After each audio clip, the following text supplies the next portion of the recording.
आपस में हुंकार भरते हैं। लखनलाल जी बहुत तेज के हुंकार मारते हैं।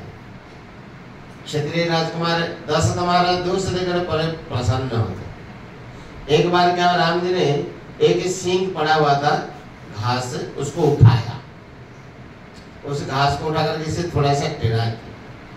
जब टेढ़ा किया, महाराज ने सोचे हमारे लाला ये टेढ़ा क्यों कर रहे हैं, मतलब क्षत्रिय राजकुमार है, हमारा वीर का शान है, शायद धनुष लेना चाहते हैं। तो महाराज ने हंस करके कुछ छोटा सा धनु लिया दिया हाथ में, तो राम ने झट ले लिया उसको, और उसको और भाइयों ने खींचा तो उनके लिए भी एक एक धनुष बना के दिया। उसको कांच में डाल करके बड़े हुंकारी भरते और उसी आंगन में नाचते खेलते कूदते रहते। एक बार ऐसे खेलते खेलते बहुत समय हो गया, बच्चों को भूख लगा। चितई मात लागी अति भूखा, ऐसे लगा कि हमारे को माता जी बहुत भूख लगी है।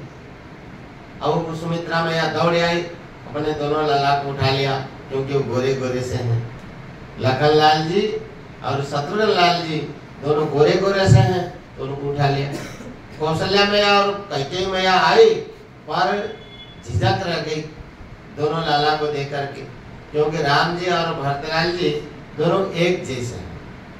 गोस्वामी जी लिखते हैं, भरत राम ही की अनुहारी, सहसा लखीन सकहि नर नारी।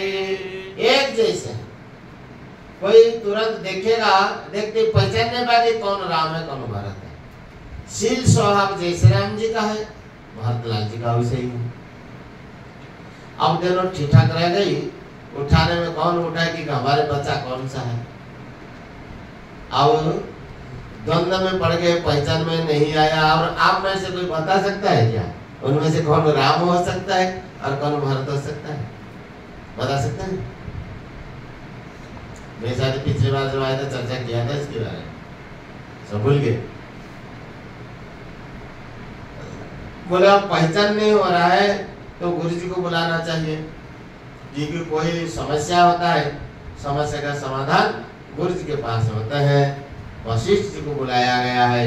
वशिष्ठ जी ने रामलला को गोदी में उठाया, पहचान दिया। क्या पहचान है? बोले ठाकुर जी के ये जो छाती पे ब्राह्मण का पद चिन्ह है, भृगु जी का पद चिन्ह है, और बाएं तरफ जैसे हिंदी में हम 7 लिखते हैं ना, वैसे ही एक लाल रंग के रेखा बना हुआ है। इसी को श्रीवत्स कहते हैं। एक बात आती, श्रीवत्स ब्राह्मण भी ऐसे बोलते, बाद में मारा था। श्रीवत्स इनको क्यों बोलते? वो भृगु जी है, भृगु जी को श्रीवत्स बोलते हैं। क्यों? श्री यानी लक्ष्मी जिनके वत्स यानी बालिका यानी बेटी बनी, लक्ष्मी जी उनके बेटी बने, इसलिए उनका नाम श्रीवत्स है। भार्गव कन्या का ऐसा था ना, कनकधारा स्तोत्र में नहीं आता, पढ़ा है भार्गव कन्या का, इसलिए उसको श्रीवत्स। श्री जी का चिन्ह है वो, हिंदी में 7 का आकृति का लाल रंग का। बोले ये केवल ठाकुर जी के होते हैं और किसके नहीं होते हैं। भरतलाल जी के चरण चिन्ह नहीं होता है। इससे पहचान हुआ ये भरतलाल जी है और ये राम जी, राम जी के चरण में चरण का चिन्ह है। बोलो भरतलाल की जय, श्री रमैया लाल की जय, चारों भैयन की जय। ऐसे चारों भाई खेलते डुलते एक साथ।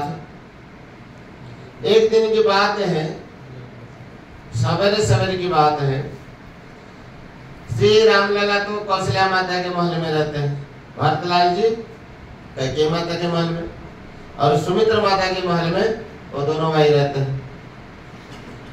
महाराज के प्रत्येक रानियों की रानी महल अलग अलग थी। बहुत विशाल इलाका है अयोध्या जी, उनके राजमहल भी बहुत बड़ी है, दरबार भी बहुत बड़ी है। ये चारों भाई मणि के आंगन में इकट्ठे होते थे। एक बार की बात है, सुमित्रा माता की एक दासी थी, वो रामलला के पास गई। जब वहां दासी गई, बड़ा विचित्र देखा। क्या? राम जी के पास लखनलाल जी है, उनको ऐसे दिखा, जबकि राम जी अकेले हैं। लखनलाल जी, शत्रुलाल जी अभी सुमित्रा माता के पास ही, किंतु राम जी के पास लखनलाल जी को देख करके वो दासी आश्चर्य हो गई। बोले अभी तो सुमित्रा माता के पास थे, हमें वहां से आ रहे हैं, और ये यहाँ किस पहले आ गया। तो वो वापस गई, वहां जाके देखा तो वहां भी दोनों भाई खेल रहे हैं सुमित्रा माता के गोद में पास में। फिर वापस आए राम जी के पास, कौशल्या माता के महल में, तो यहाँ भी लखनलाल जी को देखा, तो फिर वापस गए। जब 2-4 बार आना जाना उसका हुआ तो दशरथ महाराज की नजर में पड़ गया। बोले दासी बार बार आती जाती इनके महल से, इनके महल क्या बात है? तो उनसे दासी ने पूछा, तो दासी चकरा गई थी। उनके बाद बोले कि महाराज हमारे भ्रम हो गया है, क्या है हमारे में समझ में नहीं आ रहा है। बोले क्या बात है? बोले कि अभी मैं लखनलाल जी को सुमित्रा माता के महारानी के पास देख रही हूँ, और यहाँ कौशल्या महारानी के महल में भी रामलला के साथ लखनलाल जी को देख रही हूँ। बोले 2 लखनलाल जी हैं।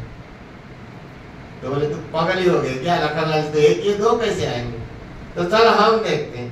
तो महाराज गए, तो वो भी देखे सच का, जय राम जी के पास लखनलाल जी और उधर वहां भी लखनलाल जी। तो उनके मन में जब भ्रम हो गया, तब वशिष्ठ जी को बुलाए। तब वशिष्ठ ने ध्यान करके देखा, बोले राम जी चाहते हैं कि हम 2 जोड़ी बन जाए, इसलिए बोले कि देखो लखनलाल जी के पास इनके पास रखो, और शत्रुलाल जी को भरतलाल जी के पास रखो, तब ये भ्रम नहीं होगा। तब से राम जी के पास लखनलाल जी और भरतलाल जी के पास शत्रुलाल जी। बारे हिते निज हितपति जानी, बारे हिते निज हितपति जानी, लक्ष्मण राम चरण रति मानी, लक्ष्मण राम चरण रति मानी। ये राम जी के साथ लखनलाल जी का एक जोड़ी बन गया। तो दूसरी ओर भरत शत्रुघ्न दोनों भाई, भरत शत्रुघ्न दोनों भाई, प्रभु सेवक जसी प्रीति बढ़ाई, प्रभु सेवक जसी प्रीति बढ़ाई, भरत शत्रुघ्न दोनों भाई, भरत शत्रुघ्न दोनों भाई। एक तरफ राम जी के साथ लखनलाल जी का, और दूसरी तरफ भरतलाल जी के साथ शत्रुघ्न, 2 जोड़ी बन गए, श्याम और दोनों भाई। अब जोड़ी होकर के आंगन में खेलते हैं तो बड़ी आनंद होता है। गोस्वामी जी महाराज ने श्री राम गीतावली में इसका बहुत चर्चा किया है। आंगन फिर तो घुटर बनी था, और कभी पैदल ही चलते रहते, खेलते ही रहते, और ज्यादा करके कई माता रामलला को अपने महल में ले जाया करते, तो उनके साथ और सारे बालक भी वहीं चले जाते। अयोध्यापुर में और छोटे छोटे बालक भी अब इनके साथ आकर के खेलने लगे थे। कई माता सबको बड़ा लाड प्यार करती, और इनके बच्चों के आनंद का खेल कौन बनता जानते हो? मंथरा माता। मंथरा वैसे वो कुबड़ी थी, पीठ में उतने बड़ा कुबड़ा था, जैसे त्रिवक्रा आते ना कुब्जी, कुब्जा वैसे ही कुब्जी तो थे, टेढ़ी चलती थी, इसलिए इनके साथ बहुत बच्चे लोग खेलते थे। गेंद की खेलते हैं, चकडोरी खेलते हैं, घुंघरू खेलते हैं, और हाथी घोड़े के खिलौने उसके साथ खेलते हैं। तो बोले आ रही है तो खिलौने निर्जीव है, इसको कोई काम का नहीं है, मतलब काम का है। पहले बच्चे लोग निर्जीव खिलौने से खेलते थे, हम लोग भी बोले ठिकरी से खेलते, अब रुपया अच्छा लगता तो ठिकरी अच्छा नहीं लगता, तो बोले ये जीता जागता खेलना ठीक है। तो इनके साथ खेलते, कभी गेंद लेके मारते हैं, वो उड़ जाती, चिढ़ जाती। लखन लाल जी ज्यादा उसको चिढ़ाते थे, तो सुमित्रा माता से झगड़ती थी कम, मंथरा। पर ये बात जब महाराज तक जाती तो महाराज जाकर के समझाते उसको, बड़े प्यार से समझा। और रामलला तो उनको मंथरा मौसी करके चिढ़ाते थे। वैसे उदासी थी, और पर कई माता उनको दासी नहीं समझती थी, अपने बहने जैसी, सखी जैसी समझती। कौरव तो इस जगह पुत्री आली यानी सखी समझती। कई माता का एक नाम था रूपमालिनी, और रूपमालिनी नाम करके वो बुलाती थी मंथरा, रूपा करके। वो सुंदरी तो थी, कई माता बहुत सुंदर थी उस समय। उसी समय सबसे ज्यादा सुंदरी कई माता थी। उसके बाद अब किशोरी जी आ गई। पहले किशोर जी के जब प्रस्ताव चला था स्वयंवर की सभा के बाद, कई माता तो पहले मना कर दिया था महाराज से, बोला अरे छोटे से राज्य के राजकुमारी है, हमारे रामलला के कोई लायक राजकुमारी ना थोड़ी होगी। कई माता ने प्रस्ताव मना कर दिया, किंतु महाराज ने समझाया।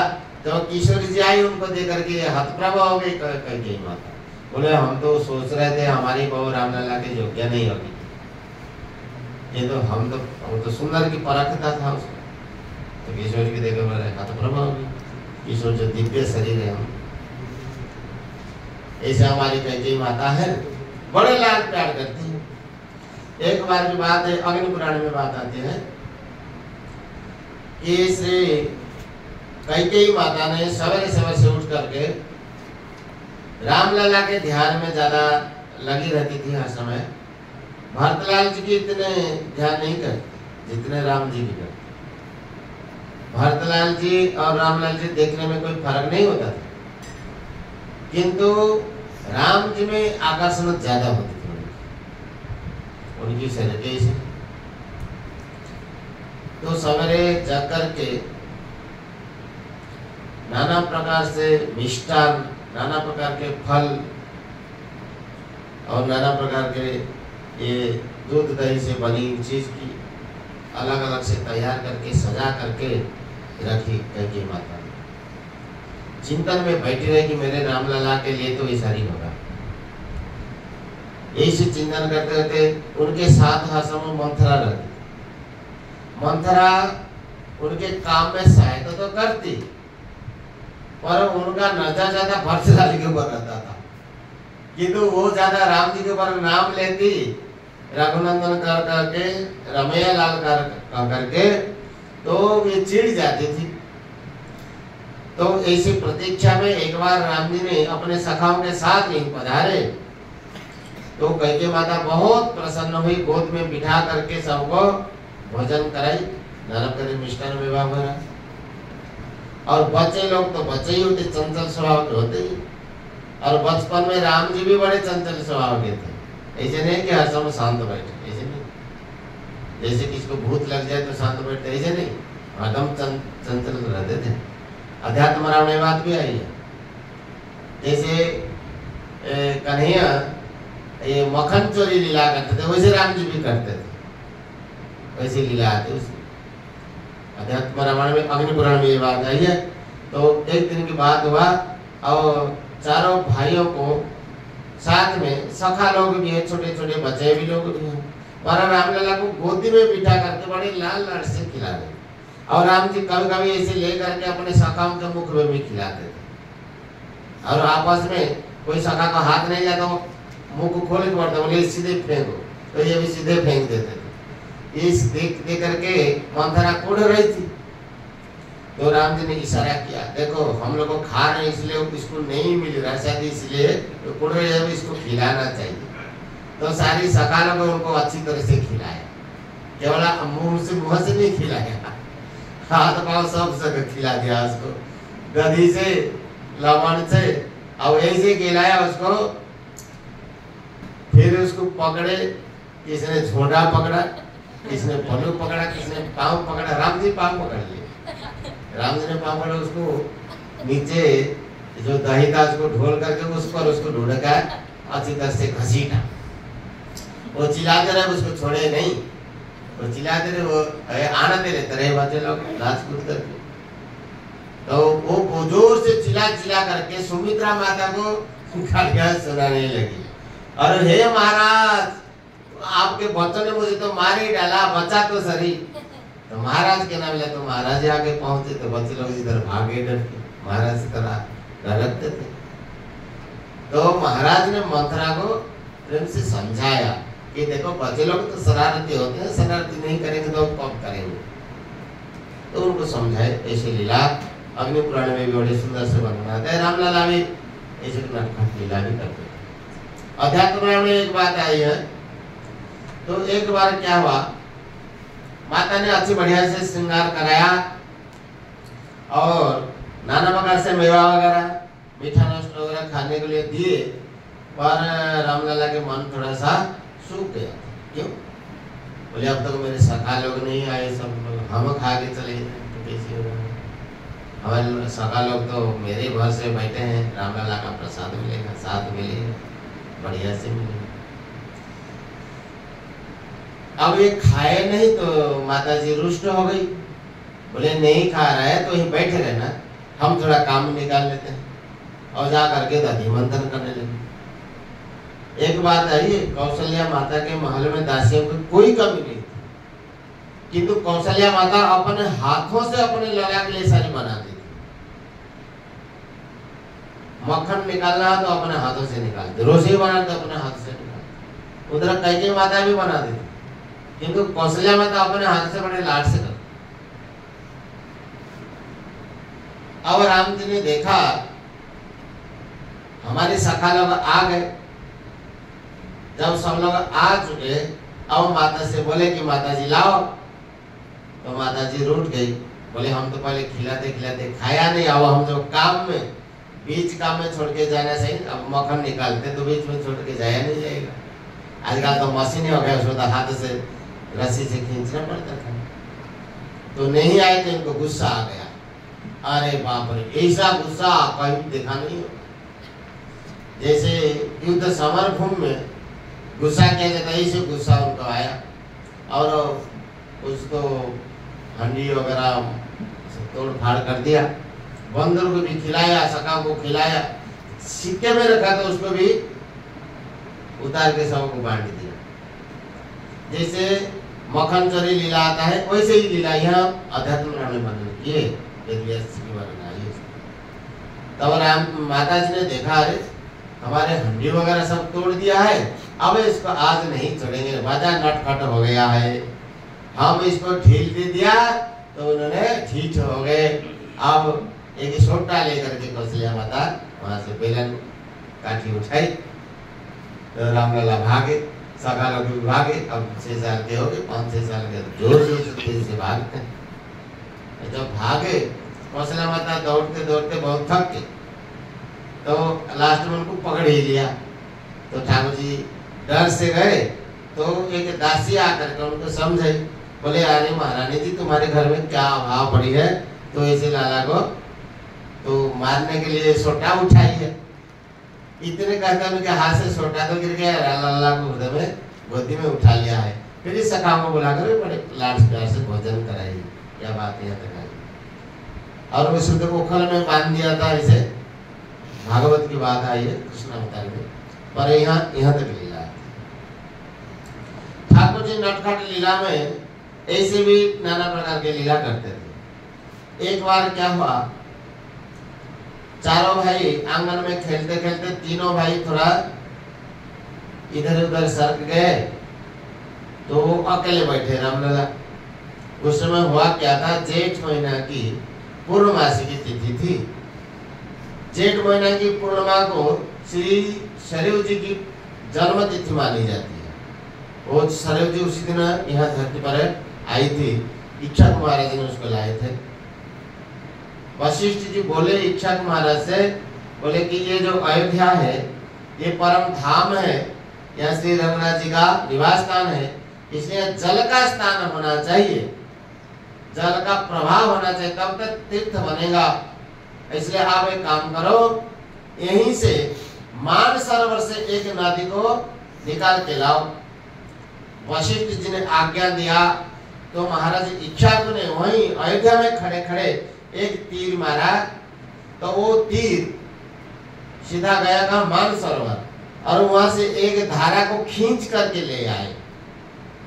जो तीर होता है इसको सर भी बोलते हैं, सर से उसी नदी को खींच के लाए थे, इसलिए उसके नाम सरयू पड़ा। सरयू नाम इसलिए कि सर के द्वारा उसको खींच के लाए थे, तब से जल की स्रोत हो गया। तब अयोध्या में वो सरयू आई थी। तो सरयू की वो तिथि था जेठ महीना की पूर्णमासी, तो उसकी बड़े पूजा आरती की जाती है। अभी भी रोज रोज आरती करते हैं, किंतु जेठ पूर्णिमा को ज्यादा विशेष तरह की पूजा अर्चना होती है, जैसे अपने जमुना महारानी की यहाँ होती है। तो एक माता जी सरयू की पूजा किया, एक दोने में आरती पुष्प वगैरह डाल के छोड़ दिया सरयू जी ने, और एक पत्तल में थोड़ा चावल और घी शहद पंचामृत करते हैं, तो पंचामृत चढ़ाते हैं। तो पंचामृत वो सारी पूजा करने के बाद वो पत्तल वहीं छोड़ के आते। धीरे धीरे क्या हुआ, सरयू का एक झोंका आया लहर पानी की, तो इसी पानी में वो पत्तल बह गया, जो पत्तल में अभी पंचामृत और चावल लगे हुए थे। आप लोग जानते हैं जहाँ मीठा थोड़ा सा होता है वहाँ चिंटिया खूब चढ़ जाते हैं, लेकिन तो अब इस सरयू के किनारे ये जो पड़ा हुआ था पत्तल, उसमें चिंटी चढ़ गए थे, और वो चिंटी के साथ पत्तल के साथ चिंटी सरयू किनारे सरयू की धारा में बहने लगा।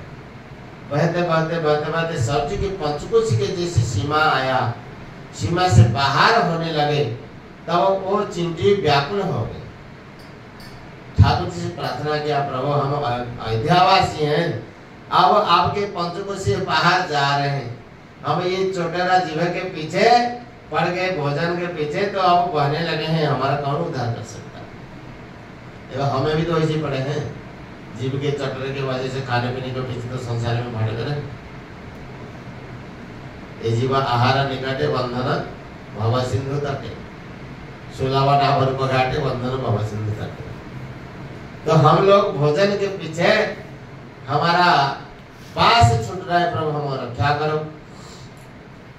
पुकारा तो रामलला जी ने ऐसे लीला किया, एक बाज पक्षी ऊपर उड़ रहा था, वो तुरंत आया और उस पत्थर को ऐसे उठा लिया, पानी के धारा से पत्थर उठा दिया। अब देखो चिंटिया नहीं गिरी, इधर पकड़े हुए ना नीचे से, कोई चीज होता तो सूखी चीज वो गिर जाता, तो चिंटिया सच में गिरते नहीं। और वो पत्थर को ला करके श्री राम लला के सामने उस बाज रख के चला, उनकी प्रेरणा ही थी। तब उनके पास अब छोड़ दिया पत्थर।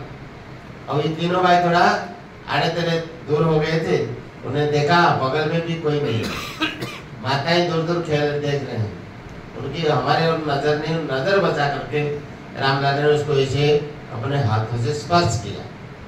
उसमें चिंटियों की संख्या थी 16 चिंटियां थी, तो उनको ऐसे स्पर्श किया, तो वो लोगों को क्या हुआ, चिंटी की जो शरीर था वो शरीर छूट गया, और उसी के जगह दिव्य रूप से प्रकट हो गए।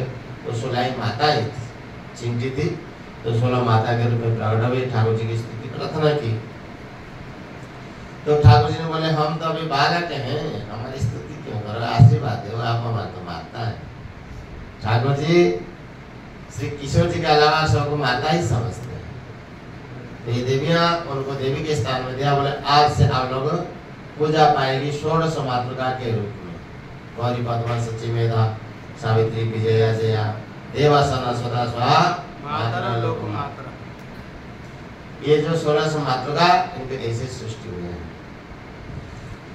एक बार की बात है, चारों भाई अब अयोध्या के गली गली में डोलते हैं। जिन बीथिन बिहरई सब भाई, थकित हो ही सब लोग लुगाई। बीतिनों में बिहरते चारों भाई सखाओं के साथ पैदल में चलते, कभी रथ के पर चलते हैं, कभी हाथी के ऊपर बैठते तो सखाओं के साथ बैठते हैं। तो एक बार क्या हुआ, सरजू के किनारे पर चारों भाई घूम रहे थे। वहां जो वाल्मीकि होता है ना, दिमक ऐसे वाल्मीकि बनाते हैं, तो भरतलाल जी चल रहे थे, उनके नीचे एक छोटा सा वाल्मीकि का जो बाम्बी था वो टूट गया, उनमें से वाल्मीकि कीड़े निकले और उनके पांव के नीचे आ गए। एक साथ में कितने 64, और उन 64 को उन्होंने उद्धार किया। वो 64 जोगिनी हुई, 64 जोगिनी। अयोध्या की बहुत बड़ी महिमा है। कहते हैं वहां जो कीड़े पतंग है वे साधारण नहीं है।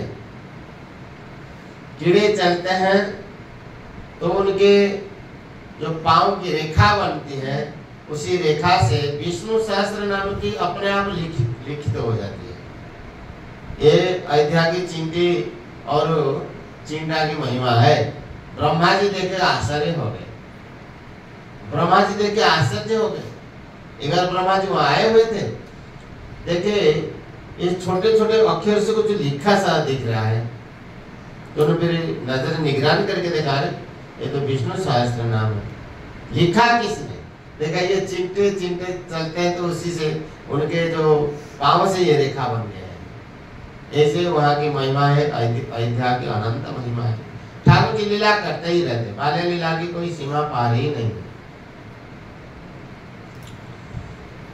शिशु लीला में एक लीला यहाँ गोस्वामी जी वर्णन किया है कि एक बार जननी अनवाए, कर सिंगार पलना पहुड़ाए। माता जी ने रामलला को सवेरे उठा करके उनके नित्य कर्म कराया, श्रृंगार कराया, स्नान करा करके श्रृंगार कराया, श्रृंगार करके दूध पिलाया और पलना में डाल दिया। पलना में डालने के बाद कौशल्या माता ने खुद जाकर के स्नान किया। क्यों?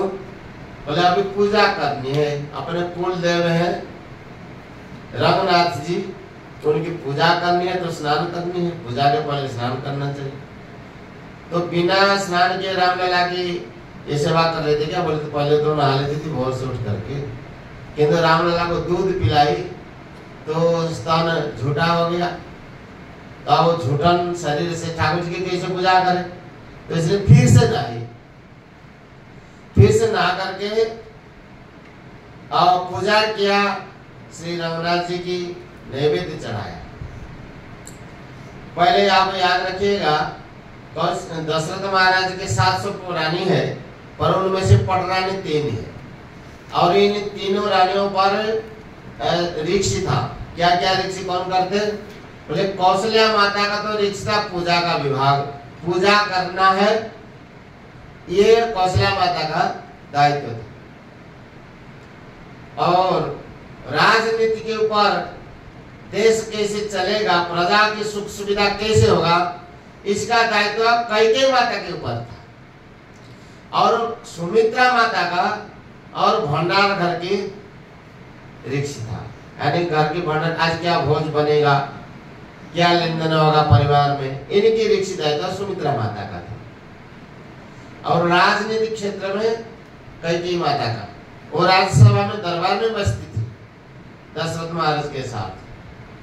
क्या करना कैसे करना, मंत्रियों से भी तेज इनकी बुद्धि थी कैकेयी माता की, क्योंकि ये वेद के 80 मंत्र के विवाह का कर्मकांड का अवतार थी, इसलिए राजनीति का क्षेत्र इनके हाथ में था। और पूजा अर्चना का कौशल्या माता का, तो कौशल्या माता ने पूजा किया रघुनाथ भगवान की। ये रघुनाथ भगवान कौन जानते हैं? अब जो विराजमान रह रहे तिरुचिरापल्ली में, दक्षिण में, श्रीरंगम में, श्रीरंगम तिरुचिरापल्ली जगह का नाम है, श्री रंगनाथ भगवान। वो पहले अयोध्या में थे। अयोध्या से पहले थे कहाँ जानते हैं? ब्रह्मलोक में। जब सृष्टि की आरंभ किया ब्रह्मा जी ने, तो भगवान ने उनको आदेश दिया तुम सृष्टि करो, सृष्टि रचना करो। तो ब्रह्मा जी पहले तपस्या किया, घोर तपस्या किया था। तो भगवान ने उनको दर्शन दिया, दर्शन दे करके जब बोले तुम सृष्टि संसार करो, तो ब्रह्मा जी बोले अब देखो आप तो चतुश्लोकी भागवत की बात वहां बात आती ही है, ये चतुश्लोकी भागवत की ज्ञान तो दिया, किंतु ब्रह्मा जी बोले इसी से हमारे संतुष्टि नहीं होता प्रभु, हमारा कोई आधार चाहिए। जैसे भक्तलाल जी को राम जी ने बहुत प्रकार से समझा दिया, समझ तो गए, किंतु जो भक्त होता है उसको आधार चाहिए, तो इसलिए ठाकुर जी ने खड़ा होने दिया। तो यहाँ ब्रह्मा जी जब बोले कि प्रभु आपके बिना हम कैसे रह सकते हैं, आपकी उपासना के बिना, इसलिए हमारे को आधार चाहिए। तो वहीं भगवान एक विमान बनाया, सुंदर सा विमान, उसी विमान का नाम हुआ श्री रंग।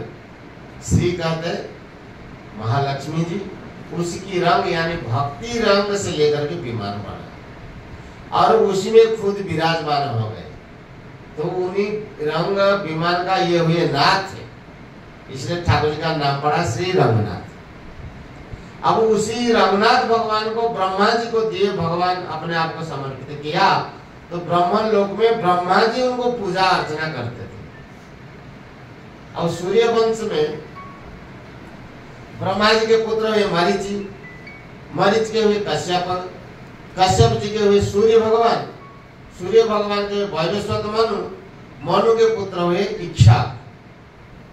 जब इक्ष्वाक महाराज हुए तो उन्होंने राज काज संभालते हुए घोर तपस्या किया। ब्रह्मा जी इतने तपस्या किया कि ब्रह्मा जी उनके सामने प्रकट हो गए और वहां ब्रह्मा जी बोले हमें आपके तपस्या से बहुत प्रसन्न हुए, इसलिए आप मांगो, आपको जो चाहेंगे हम सो देंगे।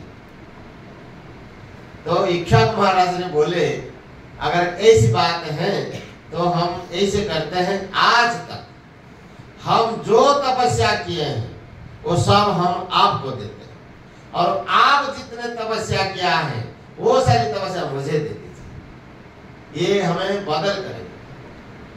तो ब्रह्मा जी तो पहले वरदान के लिए तैयार थे, बोले थे, इसलिए ब्रह्मा जी ने अपने सारी तपस्या के साथ वो रंगनाथ भगवान को भी दिया इक्ष्वाक महाराज, और इक्ष्वाक महाराज अपने सारी तपस्या उनको दे दी। और रंगनाथ भगवान को लेकर के सीधे ब्रह्मलोक से सीधा अयोध्या ले आए और तब से अयोध्या में ही पूजित होते रहे। अयोध्या का जितने सारे राजा हैं भक्ति के आचार्य रहे हैं। भगवान कहे ना गीता जी में, हमें ये कर्म योग का जो प्रथा सूर्य को सुनाया, विवसन मन में प्राह मनु इच्छा कवे भ्रमित एवं परंपरा प्राप्त। अब ये सारे अयोध्या में सब राजा राजर्षि हैं, राजा होते भी ऋषि हैं, यानी भक्ति के आचार्य। अब दशरथ महाराज तो तीनों के आचार्य हैं, कर्म के आचार्य तो है ही परंपरा से, धर्म धीर गुणनिधि ज्ञानी, ज्ञानी है तो ज्ञान के आचार्य है, और हृदय भगवती सारा का पानी तो भक्ति का भी आचार्य। तीन योग के आचार्य दशरथ महाराज। और यहाँ श्री रंगनाथ की पुजारी रहे हैं, और रंगनाथ की पुजारी हम हैं, और ये जितनी सारी प्रजा हमारी बेटा ही है, ऐसा मान के दशरथ महाराज जी शासन करते थे। तो उनको 60,000 साल बीत गया, तब उनके मन में फिर से विचार आया, अरे हम तो बूढ़े हो गए हैं, जिन्हीं प्रजा को हम बेटा मान के इनकी सेवा कर रहे हैं, उनकी स्नेह से पालन कर रहे हैं, हमारे बाद में उनको कौन पूजा करेगा और इन्हीं रंगनाथ भगवान के पुजारी कौन बनेगा, ये चिंता हुआ। एक बार भूपति मनवाई भे गलानी मोरे सुत नहीं, मेरे सुत ने इसलिए आया क्योंकि इन मेरे सुत समान प्रजा को कौन रक्षण वेक्षण करेगा। तब वशिष्ठ जी कहा, तब राम जी प्रकट हुए। और कौशल्या माता इन श्री रंगनाथ जी की पूजा करती थी, पूजा करके और बाद में कालांतर में जब राम जी राजा हुए, विभीषण ने उनको मांग लिया, राम जी दे दिए, बोले ले जाओ, किंतु बीच में कोई रोकना नहीं, अगर कहीं रोक देंगे तो बोले नीचे रख देंगे तो वहीं ठाकुर जी रह जाएंगे। फिर भी ठाकुर जी को वहां से दक्षिण देश जाना था, इसलिए वहां जाकर के रुके। विभीषण को रघुसंगा लगा, उन्हें ठाकुर जी को रख दिया। फिर से सुदेव को उठाए तो ठाकुर जी उठे थे, और विभीषण वहां पूजा करने आते थे। ऐसे भक्तमाल में भी बात आई है, आप लोग सुने। तो उन्हीं रंगनाथ जी की कौशल्या माता ने पूजा किया और नैवेद्य चढ़ाया, निवेदन किया। फिर जहाँ रसोई में पाक बनाया था, रसोई बनाया था, वहां गए। कोई छूट तो न गया हो, बच न गया हो, इसलिए देखने के लिए गई। फिर वापस आई। जब वापस आई देखा तो वो ठाकुर जी के जो नैवेद्य चढ़ाया था और रामलला भोजन कर रहे हैं। देखा आश्चर्य को, बोला मेरे लला को मैंने तो सुलाया था, यहाँ आया कैसे? फिर से पालने में जाकर के देखी तो और पालने में झूल रहे थे। फिर इधर आया, इधर जगह इधर भोजन कर रहे हैं। ये क्या बात है? बहुरी आई देखा सुत सोई, हृदय कंप मन धीर न होई। उनके मन में धैर्य नहीं आया, हृदय तो कंप गया। क्यों? यहाँ उहाँ दुई बालक देखा, मति भ्रम मोर की आन विशेखा। कि मेरे मन में भ्रम हो गया कि इसमें और कोई विशेष बात है, क्योंकि दो बालक कैसे हो सकते हैं? मेरे तो बालक या भोजन कैसे कर रहे हैं? तो माता जी को इसी भ्रम में पड़ते हुए देखे करके राम जी ने थोड़ा हंसा। कैसे हंसे? ना मधुर मुस्कुराते, और जो मंद मंद मुस्कुराया। और ऐसा मुस्कुराया तो आप जानते हैं माया हास, भगवान के हंसी ही माया है। तब भगवान ने विश्व रूप दिखा दिया। देख रहे हो माता जी जो अद्भुत रूप, अखंड रोम रोम प्रति लागे, कोटि कोटि ब्रह्मांडे। ब्रह्मांड माळ माळ होई, जालो मकूपे विराजई। भगवान के रोम रोम में, एक एक रोम में करोड़ करोड़ ब्रह्मांड बने। काकभूषण जी कहते हैं, उदर माझ सुनो अंडज राया, देखो बहु ब्रह्मांड निकाया। उनके पेट के अंदर भी बहुत सारे ब्रह्मांड आप देखे। और ऐसे नहीं, बड़े आश्चर्य की बात है, मेरे को तब हुआ जब वो ब्रह्मांड में घूमते घूमते हमें नीलगिरी में गए, हमारे भी आश्रम हुआ देखा। या बाहर भी नीलगिरी में हमारे आश्रम, वो अंदर ब्रह्मांड में हमारा आश्रम। यानी प्रत्येक ब्रह्मांड में वृंदावन है, अयोध्या है, श्री क्षेत्र है। अब हम यहाँ आए तो वहां भी हमारा आश्रम ही है, खाली पड़े हैं। चिंता मत करना भी कहीं जाए, भीतर रहे चाहे बाहर रहे, ठाकुर के अंदर ही हम रहते हैं। कभी सोचना नहीं चाहिए कि हम कहाँ जाएंगे, कैसे हो। हम भगवान के अंदर ही हैं। भगवान भी तो ये भी कहते हैं ना, जो मुझ में सबको देखता है, सब में मेरे को देखता है, मैं उनके सामने हर समय रहता हूँ, अंदर तो रहता ही नहीं। तब माता जी को वही उनकी अखंड रूप दिखाया। बोले कि अनेक सूर्य चंद्र शिव ब्रह्मा, बहुत सारे पर्वत नदी पर्वत सिंधु और ये जंगल सारे देखा। काल कर्म गुण ज्ञान सबके स्वभाव है, सबको देखा। बोले देखी माया सब विधि गाढ़ी, अति सविध जोरे कर ठाड़ी। जो माया सारे ब्रह्मांड को नचा रही है, वही माया ठाकुर के सामने डरती हुई कांपती हुई हाजिर खड़ी। आप लोगों विचार सोचो, हम लोग माया से डरते हैं कि नहीं? पता नहीं माया के बस में होकर हम क्या करना करते, डरते रहते। किंतु जिसके माया में बस कर हम भयभीत होते, वो माया को तो हमारे ठाकुर से डरती है। तो आप लोग क्या सोचना चाहिए, क्या विचार करना चाहिए कि अरे माया में क्या कर सकते, हम प्रभु के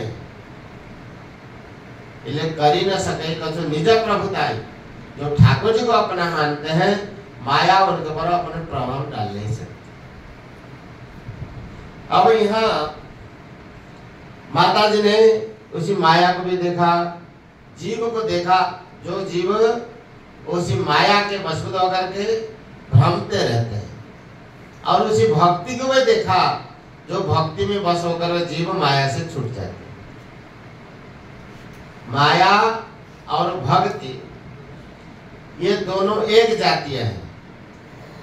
माया भगति दोनों सुनो तुम सो नारी वर्ग जाने सबको, किंतु रघुपति भक्ति प्यारी, किंतु भक्ति भगवान को प्रिय है। और माया खलु नर्तकी बिचारी, वो ठाकुर जी के दासी है। भक्ति तो ही पटरानी है और माया है दासी। दासी की क्या चले पटरानी के सामने? इसलिए अगर हम महारानी के पटरानी के दास बन जाए, सेवक बन जाए, तो उनके जो दासी हमारे पर प्रभाव नहीं डाले। माता जी का शरीर पुलकित हो गया, मुख से वचन नहीं आ रहा था, क्या कहें क्या करें, तो उन्होंने नेत्र बंद करके मन ही मन प्रणाम किया। ऐसे विस्मित चित्त होकर के जब माता जी को देखा राम जी ने, तो उन्होंने क्या कहा, तो छोटे से रूप धारण कर लिया। माता जी के मन में भय हो रहा था कि जो सारी ब्रह्मांड के स्वामी है उनको हमने बेटा ही मान के रखा है, और स्तुति किया भी नहीं है, स्तुति वगैरह पूजा वगैरह कुछ नहीं कर पाए। ऐसे सोच रहे थे तो राम जी ने माता जी को बहुत कर से समझाया और बोले कि माता जी ऐसा जो घटना हुआ ये किसको कहना नहीं, ऐसा घटना किसको कहना नहीं। माता जी बोले कि हाँ लाला ये तो बात है, हम किसे कहेंगे तो नहीं, किंतु आप ऐसा रूप और कभी मत दिखाना, अगर ऐसा दिखाओगे तो हम भी कह देंगे।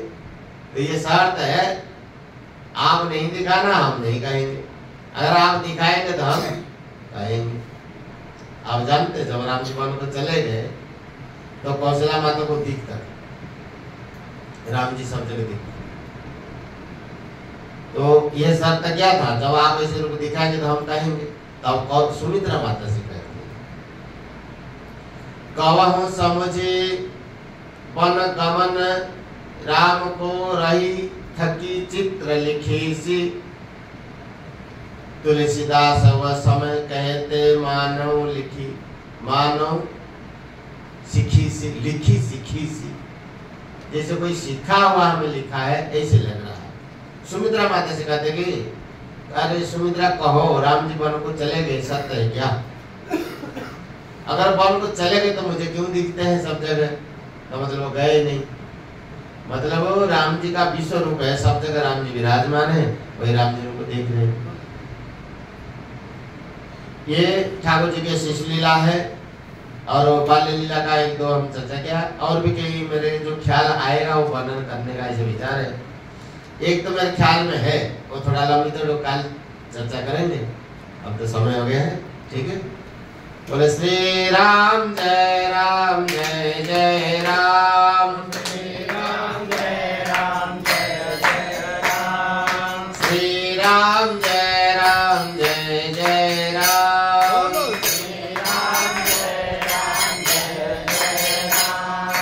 श्री राम जय राम जय राम, श्री राम जय राम जय राम, श्री राम जय राम जय राम,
रामचंद्र की, अयोध्या राम जी लला की, श्री वृंदावन कृष्ण बलदेव जी की, श्री अभय लक्ष्मण सिंह भगवान की, गंगा तुलसी शालिग्राम जी महाराज की, गीता गंगा गौ माता की, श्री जगन्नाथ महाप्रभु की, श्री पद्मनाभन देव की, राम ऋषि श्री हनुमंत लाल की, गोस्वामी श्री तुलसीदास महाराज की, अनंत कोटि सब संत वैष्णव हरिभक्त वृंद की, श्री हरिनाम संकीर्तन की, श्री राम नाम महाराज की, आज के आनंद की, जय जय श्री सीताराम, जय जय श्री